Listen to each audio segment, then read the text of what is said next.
équipe. Puis, on voit les résultats. Les promesses ne suffisent pas. Si cette fois, le Paris Saint-Germain d'Enrique respecte ses promesses, je serai content de rester. Verratti, sa sortie est-elle très limite envers Paris? Deux chroniqueurs ne sont pas d'accord. Si, on y va. Jingle.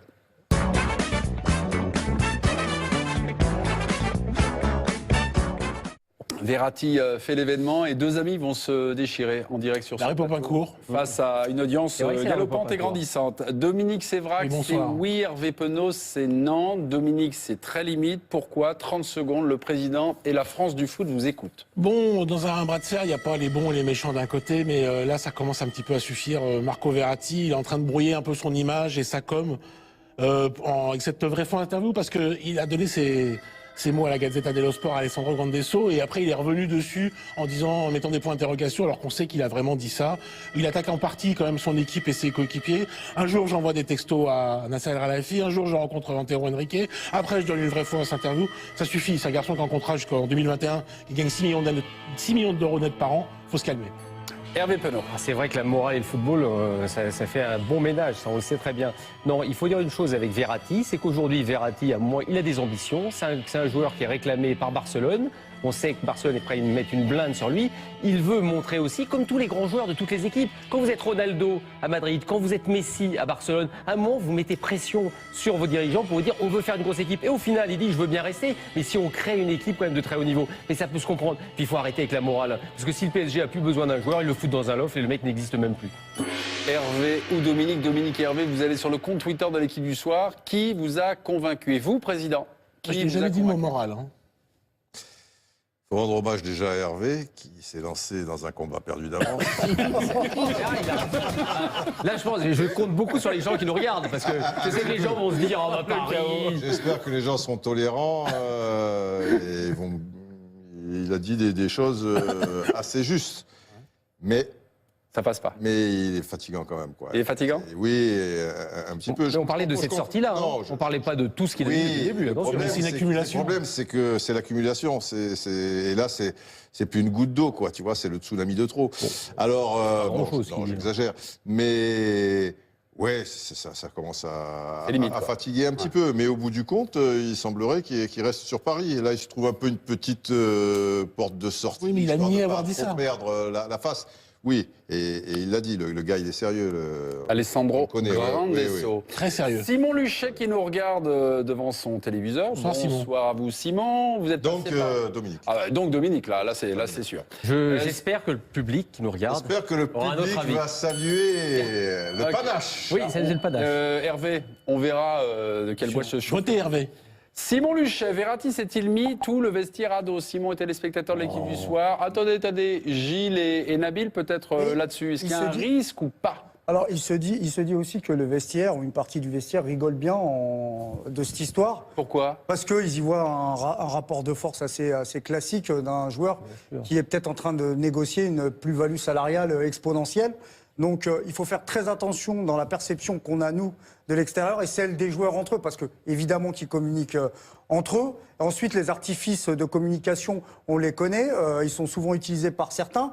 Après, moi, pour en revenir à Verratti très vite, moi, il me fatigue. Je suis d'accord avec Dominique. Peut-être qu'il a le droit d'exprimer des choses, mais il les exprimera quand il sera Messi ou Ronaldo. Il n'est ni Messi ni Ronaldo, jusqu'à preuve du contraire. Je trouve que le timing est très mal choisi. Ah là, je trouve que c'est un drôle d'argument. Ça voudrait dire que dans le droit de parler, alors, il n'y en a pas beaucoup qui vont parler. C'est-à-dire que dans un club, si tu estimes qu'il y a un ou deux joueurs parce qu'ils sont bons, ils ont le droit de parler, et d'autres, même s'ils sont des mecs voyants. Nabil, c'est que Verratti, malgré tout. Mais moi, attends, je ne donne pas raison à Verratti. Attention, c'est pas du tout ce que j'ai dit. J'ai dit que la moralisation du football, en train de me dire, ah ben il est pas gentil avec le PSG. Mais le PSG, est-ce qu'il est gentil avec lui spécialement? Oui, il est gentil. Il a prolongé 4 fois de suite. À un moment, il faut arrêter de. Mais il le prolonge pas pour ses beaux yeux. Il le prolonge parce qu'il estime que c'est un bon joueur. Il ne faut pas non plus cracher sur le PSG. Je crache pas sur le PSG.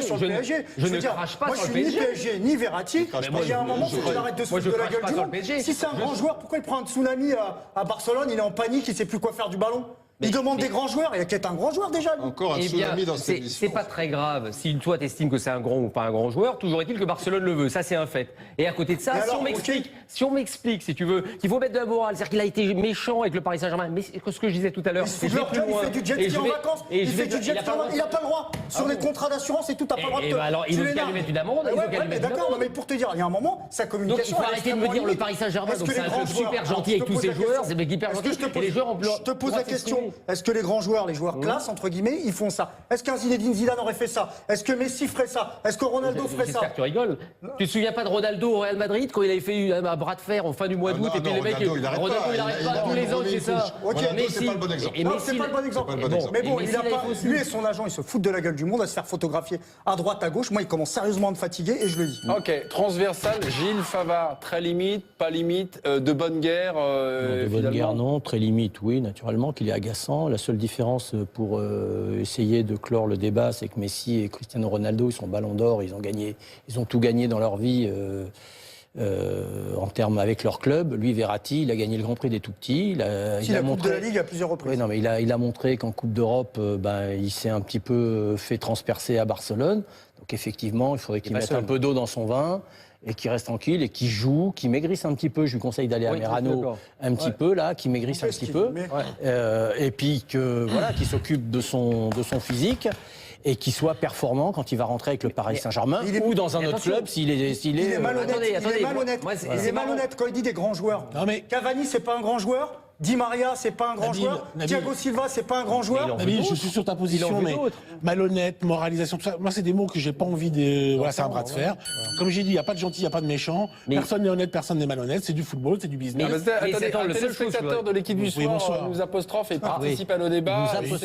C'est Ben qui nous dit Verratti se serait jamais permis de faire ça au Barça. C'est possible, c'est possible. Parce que au Real Madrid, on vient d'en parler, Cristiano Ronaldo, 4 ballons d'or. Mais pour une raison bien simple. Mais pour une raison simple, c'est que Verratti, il sait qu'il est super important pour le projet du PSG. Attention, c'est chacun sent un petit peu la force qu'il a dans un club. Ronaldo, il a beaucoup de clubs au Real. Rooney a voulu partir un jour de Manchester United. Ça arrive. Mais ça arrive. On se souvient des gros bras de fer qui ont eu lieu avec des grands joueurs, même en Angleterre, même dans des grands clubs. Même rappelez-vous de Gerrard avec Liverpool quand il avait dit qu'il avait failli partir à Chelsea. Donc à un moment, si vous voulez. Mais je ne dis pas ce que fait Verratti, c'est bien. Attention, moi je ne me place pas du tout sur le plan. Dans quelques minutes, le verdict. Donc Hervé était en duel. Demain dans France Foot, pourquoi Paris doit vendre Verratti? Pourquoi Paris doit le vendre? Doit-on conserver un joueur contre son gré? On prolonge ça. Toujours pareil, moi j'entends combien? Moi je dis non. 70 à 80 millions d'euros, pour moi c'est pas assez. C'est 80 normalement. Alors, moi je suis désolé, c'est pas moi qui fais le marché. Moi 80 millions d'euros, il part pas. Moi si je suis le PSG, je la fais comme ça. C'est 100 millions. Tu veux partir à Barcelone, ok, on va renforcer un adversaire direct, tu vas aller voir Barcelone, et puis tu leur dis dans l'autre sens que nous on veut Neymar. On s'arrange. Voilà pourquoi le PSG laisserait partir Verratti sans rien en contrepartie. C'est un petit peu. Mais bon. Neymar plus peut-être Messi. Dominique Sévrac. La moitié de Messi. Dominique Sévrac ou Hervé Penaud. Hervé, vous le sentez comment? Non, là c'est un massacre. Qu'est-ce que vous voulez? Tout le monde va dire. C'est pas mal. C'est pas mal. C'est pas mal. 55. Belle résistance. Ça mérite même un point presque. Pour le panache, non? Un petit point.